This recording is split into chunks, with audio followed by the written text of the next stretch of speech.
like My that. skin feels a little bit tingly in quite an exciting way.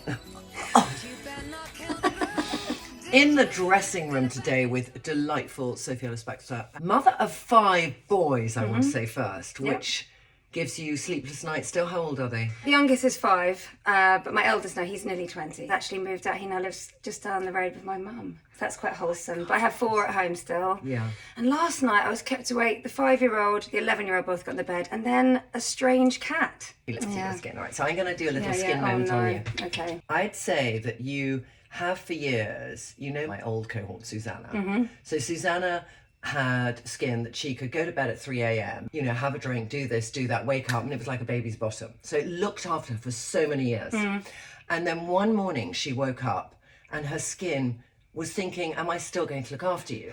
And she called me and went, just tell me everything I need to do, because she'd done nothing. Yeah. So am I dealing here with ground zero? What's your routine right now, Sophie? Yeah, that's a good analysis, actually. So I'm now 44 and I feel like, come on, step up. I like looking after myself. I think I just haven't prioritised it that much for quite a long time, actually. And like you said, it's been the thing that I can knock off the to-do list. So I'm very minimal. I do put sun cream on every day because I've burnt since I was a kid, so factor 50. And I've started doing it through winter as well, just to be better. But that is sort of about it, really. I do try and remember to always take my makeup off. And also you have a brilliant podcast, Spinning Plates, and it is all about how we balance our life. Yes. Mother, 5 children, full-time career. I saw you because I won one of the awards at the Entrepreneur of the Year, and I saw you there. And you know I had such respect for you because you have been in front of gigs with many people, and then when you do pay gigs and you get a mixture of an audience who behaves or doesn't behave. Oh yeah, they were quite naughty there, actually. They were quite naughty. But it takes such hard work, resilience to do that and go out and think, I'm a breadwinner here. Let's now look. If you look at your skin, I think it's really good for you to analyse your skin and anyone at home to do this. So bare skin, we both got bare skin on. So just feel your skin, Sophie, and just feel, where does it feel a bit dry? So go on your forehead. When I put my fingers on top of it, are they going over quickly or are they going because there's oil? Or in the middle, and then the edges a bit drier. You've got patches of dryness, and you're prone to redness. You're prone to a little sensitivity, and I can tell that because you have this slightly red around here and just around this area. I'm going to use the microneedle in a slightly different way with you than we would with somebody who had a really oily skin or whatever. I think everyone has their own technique. There's general similarities, but there's things to focus on. Okay. So we'll take it out. You've never used a tool, have you? I haven't. Yeah, even opening the box is going to be a challenge, Sophie. This is your actual needle inside, and just pull this, which is like a little I can see that. there. And like a razor, I don't razor because I just don't have the hair left, but you're going to just do that and you're going to plop it in like you would a razor. Most women know how to do this because of the razor element, actually. There it is. It's clean already, and you take off its, I call it its home. All right. And then you have a needle.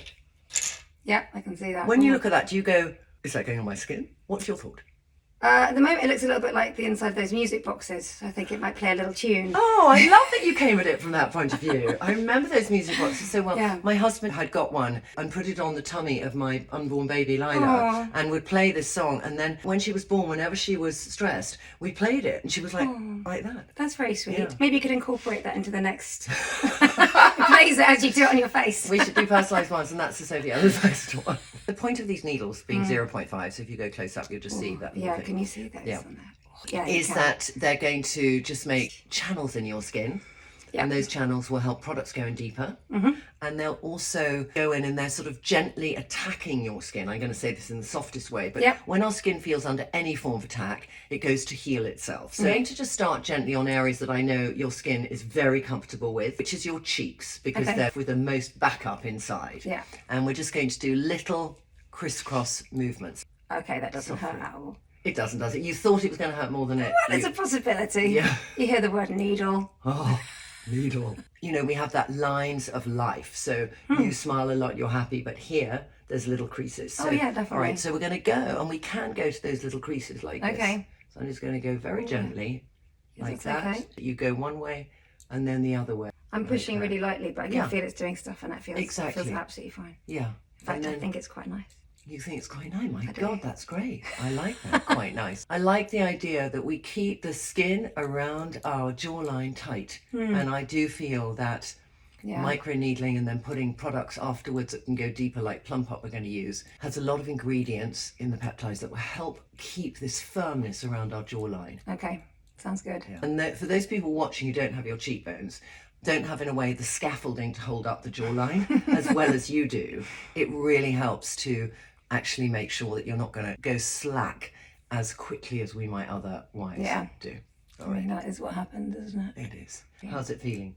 Fine, nice, yeah, all good.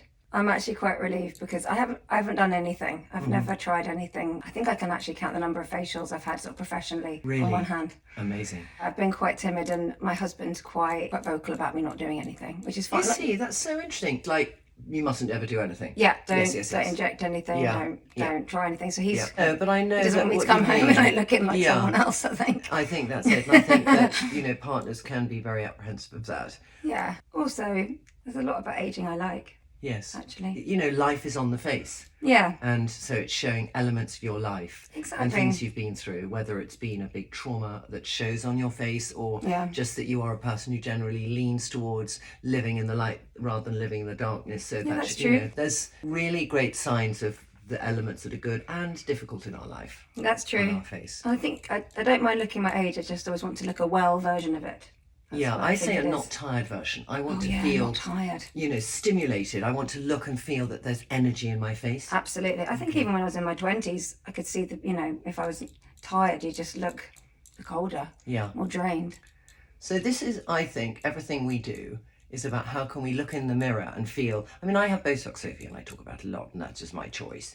But I think that I can have days when I feel really tired and it shows, and days when I'm not. And if I look after my skin, and I do a lot of facial massage too, as well as things like this, it makes me in the morning think, I feel like I've had a great night's sleep. And that's what I want. Yeah. So we're going to now take that. You do look very lovely. Thank you, darling. Say that I'm up close and personal. Okay, it's good to always remember to clean it. So all you do is you do. You had no bloody clue. So one that side, turned around, on that side. So I can cope with that instruction. I should say that. I'm trying to spray you. I'm going to remember it the wrong way. Great, and the other. I can actually do this. Perfect. Look at that. I'm going to use the sachet today. Okay. Because it shows you what it is. So this is mine under here. This is my magic miracle serum. So you're just going to open one side of it like my that. skin feels a little bit tingly in quite an exciting way. And it's ready to receive. It's ready to receive. So we'll get that every little last ounce out of it. But it would give you that sensory experience, and you're just going to put that. Are we going to do this every week now? We're going to do it. I do this every 3 days. Am I going to come round to yours every week? Oh, you can come round for the encouragement. I'm here for my facial. Yes, exactly. Make sure I spray it right. Exactly. Put this on and you'll really feel it going because you had these channels being created, so the product goes right in. Oh, it feels really nice. And I know that you're in kindergarten when it comes to skincare, but if we look at things like molecule sizes, all right, so if you have something big like a heavy cream, it would just sit on the top, and if you have water, it will probably go in the deepest because it's really small. Right. So this sits in a water-based serum, so it's going to go in deep, and if you've got something that goes in deep but isn't aggressive on the skin, is nurturing and doing things, that's what you want to put on after microneedling. So you put on water or hyaluronic acid or this. Okay. So now if we look at our skin. It's really lovely, actually. Oh, my skin's like so grateful. Thank you for noting us. You should write songs. You are so good with words. It's one place we always forget, and you've got great eyes, is our eyelids. And this, you can go on your eyelid and just give a little bit of hydration and ingredients that will help to stop crepey eyelids. And you will thank me when you're 70. I will. Thank you, darling. Oh, so nice. And your skin really looks good because you have redness, so I wouldn't go around your nose. So anyone who has redness, I just avoid the nose and focus on here, and your delicate eye area where there isn't redness, so you can then get the benefit. Okay. Yeah? Yes. Great. That was just not very painful, was it? No, not painful in the slightest. Actually, the opposite. Nice. Will you commit to me that you'll do it, I would say, twice a week? Oh, yeah. I can manage that. Come on. Yes. Yeah. Yes. Oh, you my heard God. me say it. Thank you. Oh, thank you. This is a new me, a grown-up at last. Never a grown-up, please, but always learning. Yes, forever.